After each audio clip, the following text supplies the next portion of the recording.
Hepinize merhaba arkadaşlar. Yalı Çapkını'nın 94. bölümüyle ilgili gelişmeleri aktaracağım. Sadece abone olmayı ve aynı zamanda videoyu da beğenmeyi unutmayınız. Eğer dizi devam etsin diyorsanız videoya en az 150 beğeni bekliyoruz. Hadi hemen konumuza geçelim dostlar. Şimdi Yalı Çapkını 94. bölümünde neler olacak? Konumuza geçersek şunu sizlere belirteyim ve söyleyeyim.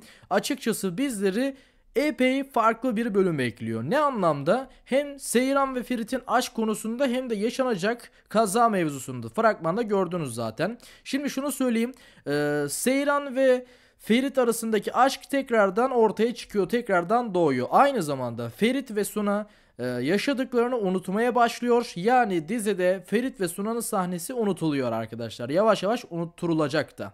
Ancak şunu söyleyeyim. İlerleyen bölümlerde tekrardan bu durum Ferit'in aklına girecek ve Ferit yaptıklarına pişman olacak ve yine aynı şeyler yaşanacak. Yani Ferit ilerleyen bölümlerde Suna ile yaşadıkları aklına getirerek tekrardan Seyran'la olmamak isteyecek ve bu tarz bazı sorunlar yaşanacak ama bunu da ilerleyen bölümlerde Ferit açıkçası Seyran'a söyleyebilir bu durumu.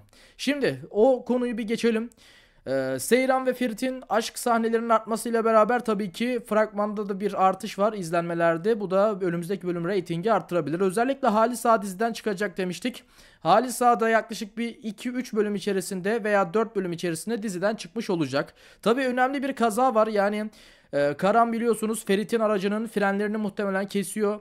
Frenlerini iptal ediyor ve Ferit Halis Ağa Seyran ve Halisa'nın eşiyle beraber yani Hattuçala ile beraber yolculuğa çıkan bu dörtlü frenlerini tutmadığının ardından Ferit anlıyor ve yolda bir kaza geçiriyorlar. Bu kazada tabii ki yaralanma olacak Ferit arasında Seyran arasında ama bu kazada herhangi bir hani diziden çıkma yaşanacağını zannetmiyorum. Sürpriz olarak Hattuşala'nın diziden ayrılması belki ihtimal olarak olabilir. Çünkü Hattuşala diziden ayrılıp bu süreçte ilerleyen bölümlerde de Halis Ağa diziden ayrılıp Yalı'nın hanımıyla ağası Ferit ile Seyran olabilir. Onu sizlere söyleyeyim. Yani bir sürpriz yaşanabilir mi bu süreçte? Tabii ki bu 94. bölümde belli olmaz. Onu sizlere söyleyeyim. Açıkçası 94. bölümde Hattuçana'nın diziye veda edip etmeyeceği vesaire bunlar belli olmaz. Bu ilerleyen 95. bölümde belli olur dostlar. Bununla birlikte şimdi neler olacak açıkçası? Büyük Hanım ile Suna arasında neler olacak? Baktığımızda Büyük Hanım tabii ki Suna'yı istiyor. Abidin de zaten Suna ile birlikte ve Suna da zaten Abidin'i seçti. Ama bunu bilerek yapmadı. Abidin bu süreçte Suna'yı tehdit etmeyecek ama bazı şartlar olacak, bazı koşullar olacak ve Suna da bu sebepten dolayı Abidin'i seçmek zorunda kalacak ki ilerleyen bölümlerde Suna da Abidin'in tarafında yer alıp kötü şeyler yapabilir. Ama bu ihtimal birazcık düşük. Bu sadece bir aklımızdan geçen durum. Onun dışında sizlere şunu söyleyebilirim. Diziye baktığımızda açıkçası şu anda iyi gidiyor gibi gözüküyor ama iyi gidip de kötü giden birçok şey var. Şimdi ilerleyen bölümlerde şirket sorunları tekrardan ele gelecek yani başa çıkacak. Şirket sorunları ilerleyen bölümlerde gündeme gelecek. Aynı zamanda ilerleyen bölümlerde zaten Seyran'ın hamile kalamama durumu da yine gündeme gelecek dostlar. Biliyorsunuz fragmanda ne gördünüz? Seyran'ın açıkçası Ferit ile konuşmasını, bizim seninle çocuğumuz olacak konuşmasını gördünüz ama hani bu konuşma açıkçası yani tam olarak şu anda gerçek değil. Çünkü Seyran hamile kalamıyor ve bu ilerleyen bölümlerde. Yani aslında dizi bu şekilde oyalaya bu sezon final yapacak dostlar. Tabii ki final yapacak. Sezon finali değil ama diziyi bitirecekler açıkçası. Yani eski konular tekrardan gündeme gelmiş olacak bu süreçte ve haliyle her bir bölümde bir konu işlenerek dizi bitmiş olacak. Zaten ilerleyen bölümlerde Halis Ağa'nın diziden çıkma konusu, diziye bazı kişilerin veda etme konusu, Seyran'ın hamile kalamama konusu ve diğer konularla birlikte final yapmış olacak dostlar dizi. Şimdi diğer konulara geçelim birazcık da. Yani dizi içerisinde neler olacak? Halis Ağa diziden ayrılıyor diye. Yani Halis Ağa'nın son günleri diye Yalı'daki, daha doğrusu artık Yalı'da değiller ama hani evdeki Ferit olsun, Seyran olsun ve diğer aile üyeleri Halis Ağa mutlu olsun diye elinden geleni yapıyor ve bu süreçte tabii ki güzel anlar ortaya çıkacak. Haliyle bir aile ortamı artık dizide birazcık daha ön planda olacak ve ilerleyen bölümlerde Karam'ın başına bir şey gelebilir, yani diziden çıkabilir.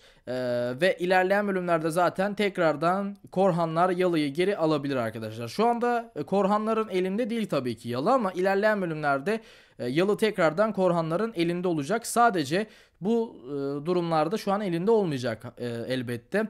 Yani şu anda bu şekilde devam edecek dizi birkaç bölümde. Ardından ilerleyen bölümlerde Yalı'yı almış olur zaten Korhanlar. Bununla birlikte dediğim gibi baktığımızda Suna biliyorsunuz hamile kalabiliyor, ama Suna'nın da çocuğuna bir şey olabilir ve Suna'nın çocuğuna da ilerleyen bölümlerde bu tabii ki bir şey olmasıyla Abidin'in çocuğu, yani büyük hanımın da haliyle torunu olmayabilir. Suna'nın çocuğunun doğmama ihtimali yüksek. Zaten ne demiştik bir de sizlere? Esme'nin çocuğu yüksek bir ihtimalle doğmayacak demiştik. Evet, tam olarak da zaten o oldu. Esme'nin çocuğu doğmadı biliyorsunuz ve Esme'nin çocuğu da doğmadığı için yani yine aynı şekilde yanılmadık bunda ve yine aynı zamanda Suna'nın çocuğu da olmayabilir. Çünkü bu süreçte Abidin'in babalık yapması, büyük hanıma intikam vesaire, Suna'nın çocuğu doğmayabilir. Bu tarz bir şey yaşanabilir. Aslında ilerleyen bölümlerde Seyran'ın çocuğu olarak bu süreçte Suna vesaire şaşıracak ve aynı zamanda da kıskanacak. Suna zaten ablasını, yani Seyran'ı kıskanıyor bu süreçte. Bu konularda işte Yalı'nın biliyorsunuz Halis Ağa'nın veya diğer Hattuşal'ın diziye veda etmesiyle Ferit'in ağalık sistemine geçmesiyle Yalı'nın hanım ağası tabii ki Seyran olacak vesaire. Yani torun verecek aslında bir nevi. Bu nedenden dolayı da zaten Suna kıskanıyordu. Bu süreçte de zaten Suna ile Ferit yaptıklarını artık yavaş yavaş unutmaya başladı. Ama büyük hanım konusu vesaire, Halis Ağa'nın diziden çıkma durumları, yani diziye veda etme durumları bittikten sonra, hastalığı vesaire her şey geçtikten sonra artık yavaş yavaş ortaya Suna'nın ve Ferit'in yaşadıkları, aynı zamanda Seyran'ın hamile kalamayacağı, yani Seyran hamile kalacak ama kalmama durumlar olduğu için bu tarz şeyler gündeme gelecek ve Ferit de bunları öğrenecek. Tabii ki bu süreçte Ferit Seyran'ın tedavi olmasını istemeyecek ve seçmeyecek, ama Seyran ne olursa olsun tedaviye devam edecek ilerleyen bölümlerde dostlar. Sizlere de bunu açıklayayım, söyleyeyim. Evet, açıkçası dizinin yeni bölümde bunlar olacak. Sadece yeni bölüm değil tabii ki, önümüzdeki bölümlerde, yani ilerleyen epey bölümlerde bunlar olacak. Sizlere yeni yeni videolar tabii ki çıkartmaya devam edeceğiz. Yeni yeni özellikle sahnelerden gelen, biliyorsunuz yeni sahneler, setten önemli görüntüler var. Özellikle doğum günü kutlamaları vesaire, bunların görüntüleri var. Sizlere bunları en kaliteli şekilde aktaracağım ve göstereceğim. O nedenle bizleri sadece takip etmeyi unutmayınız. Bizler sizlere destek olmaya devam edeceğiz. Bu süreçte sizlere onu aktarayım arkadaşlar. Evet, videomuzun sonuna geldik.